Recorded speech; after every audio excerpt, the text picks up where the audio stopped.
Assalamualaikum warahmatullahi wabarakatuh. Alhamdulillahirabbil alamin. Puji syukur kita panjatkan dumateng Gusti Allah Subhanahu wa taala.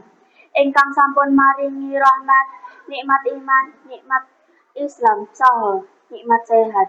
Saengga ing dinten menika kita sedaya saged kempal wonten ing papan menika kanthi wilujeng tentrem lan kebak rasa syukur. Kangge nglaksani peringatan Maulid Nabi Muhammad Shallallahu Alaihi Wasallam. Sholawat saha salam mugi tansah kita aturaken dumateng junjungan kita Nabi Agung Muhammad Shallallahu Alaihi Wasallam ingkang sampun nuntun umat manungsa saking jaman peteng tumuju jaman ingkang padhang.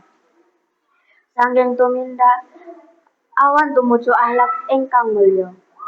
Lan sholawat saha salam ingkang kaping kalih mugi tansah katumpulkaken dumateng Nabi Muhammad Shallallahu Alaihi Wasallam. Kulawarganipun, para sahabatipun, saha umatipun ingkang setya nglampahi sunahipun ngantos pungkasan jaman. Mugi kita sedaya kalebet umatipun ingkang pikantuk syafaatipun kelak ing dinten kiamat. Amin ya rabbal alamin.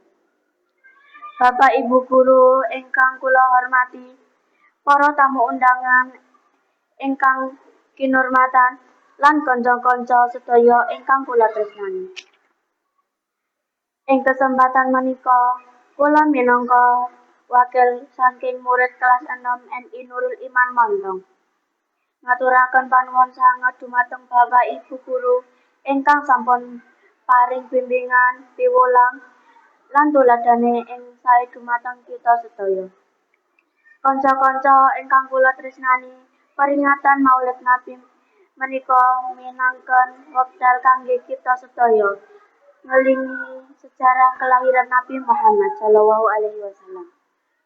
Lan ingkang langkung penting tresnani lan niru akhlakipun Nabi Muhammad Shallallahu Alaihi Wasallam.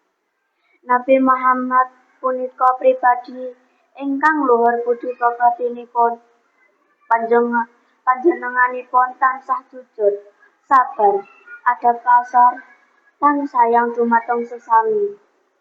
Akhlak menika ingkang kedah kita tuladhani utaminipun minangka murid NI Nurul Iman Montong.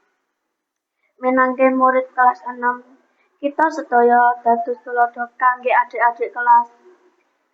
Mula kita kedah saged nuduhke sikap ingkang becik, kadosta rajin sinau, disiplin mlebet sekolah, ngajeni guru,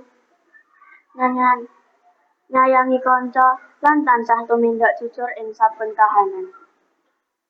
Kanca-kanca sedaya, tema Maulid Nabi ing taun menika maringi pangeling bilih gesang kita kedah tansah adhedhasar ajaran Nabi Muhammad Shallallahu Alaihi Wasallam.